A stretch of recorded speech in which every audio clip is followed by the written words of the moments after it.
Welcome to the CFD weekly overview of the global financial markets. The euro weakened against the dollar last week. At its policy meeting on Thursday, the European Central Bank stated it expects its interest rate to remain at present or lower levels, at least through the first half of 2020. The British pound is in free fall against the dollar. Investors estimate that Prime Minister Boris Johnson's Brexit gamble with the EU will end up with the British economy and financial markets deteriorating. On Tuesday, the Bank of Japan kept its monetary policies unchanged, maintaining its short-term interest rate at -0.1, as expected. The Bank of Japan also promised to keep the current rates for an extended period of time, at least through around spring 2020.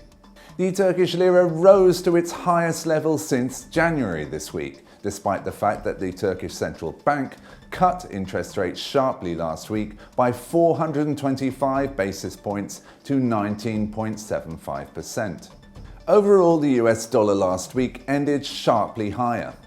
Markets widely expect that the Fed will, at its regular meeting on Wednesday, cut rates by 25 basis points.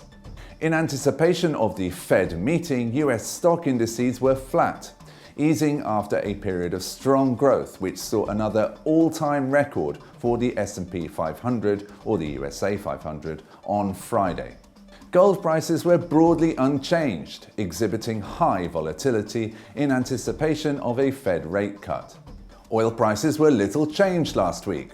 Further tightening of US oil inventories and tensions in the Strait of Hormuz provided support to crude prices, while poor prospects for future oil demand and pessimism over trade talks between the US and China acted as a drag on oil prices.